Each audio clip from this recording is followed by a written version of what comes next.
रात के 11:30 बज रहे थे। रिया बैठकर अपने दोस्तों का इंतज़ार कर रही थी क्योंकि उसका जन्मदिन था और वो लोग 12 बजे उसका बर्थडे सेलिब्रेट करने वाले थे। वो बैठकर उनका वेट कर रही होती है क्योंकि 12 बजने में ज़्यादा टाइम नहीं होता है। तभी उसे डोरबेल की आवाज़ सुनाई देती है। रिया को लगता है कि उसके दोस्त आ गए। फिर रिया दरवाजे की ओर मुड़ती है और वो दरवाज़ा खोलने के लिए दरवाजे की तरफ जाने लगती है। कुछ देर दरवाजे के पास खड़े होकर वो कुछ सोचती है।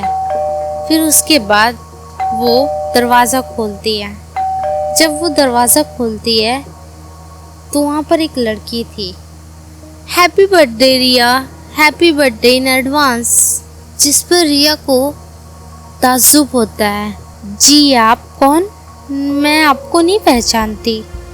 जिस पर वो लड़की कहती है, मेरा नाम नताशा है, मैं आपके पास ही के रूम में रहती हूँ। फिर उसके बाद नताशा रिया का चेहरा देखती है जिससे उसे समझ आता है कि रिया अभी भी सोच में है। वो दरअसल मैंने कल तुम्हें अपने दोस्तों से बात करते हुए सुना था कि आज तुम्हारा बर्थडे है और तुम लोग छोटी सी पार्टी करने वाले हो। जिस पर रिया कहती है, ओह थैंक यू, आओ ना अंदर आओ। और फिर वो दोनों अंदर जाकर बातें करने लगते हैं आपस में।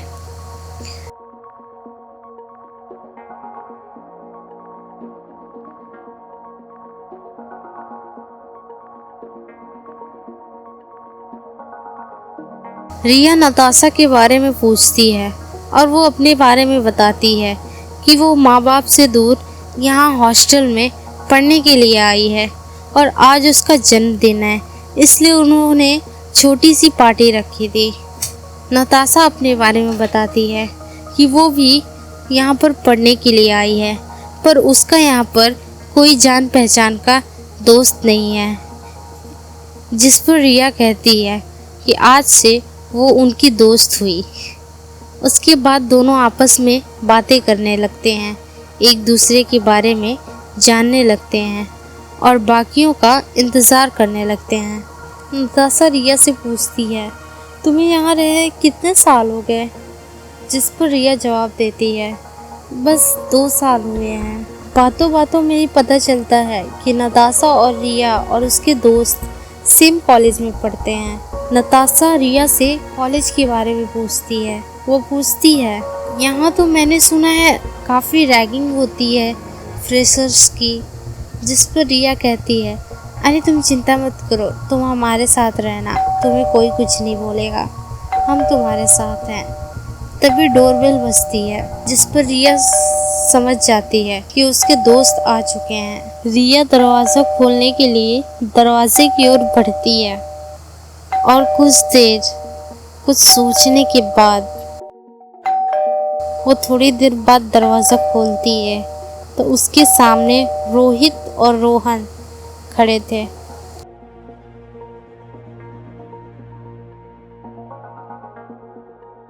रोहन बोलता है, हैप्पी बर्थडे रिया, सॉरी हम लेट हो गए। जिस पर रिया उन दोनों से गुस्से में पूछती है, आखिर तुम दोनों इतने लेट क्यों आए?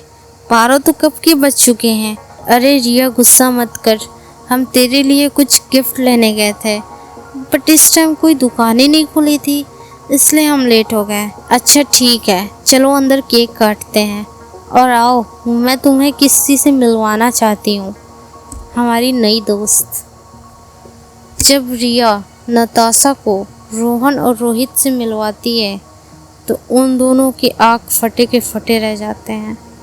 नताशा, ये मेरे दोनों फ्रेंड्स रोहन और रोहित है, और रोहन रोहित ये नताशा है, ये हमारे न्यू फ्रेंड है। वो दोनों नताशा को देखकर शॉक्ड थे।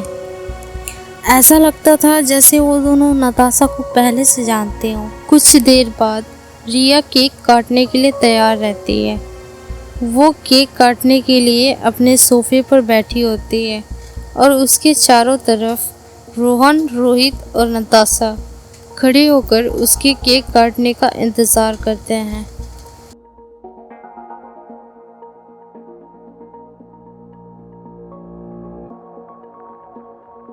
तभी अचानक रूम की लाइट ऑन ऑफ होने लगती है, बट जब लाइट आती है तो वहाँ पर रोहित और नताशा दोनों गायब थे। रोहन और रिया उन दोनों को चारों तरफ देखने लगे और खोजने लगे। उन दोनों के दिमाग में यही चल रहा था कि आखिर ये दोनों अचानक से गायब कहाँ हो गए। तो दोस्तों, आगे की स्टोरी जानने के लिए चैनल को सब्सक्राइब करें, वीडियो को लाइक करें। आगे की स्टोरी में हम जानेंगे कि रोहन और रोहित नताशा को पहले से कैसे जानते थे और आगे उन दोनों का क्या होगा। Thanks for watching.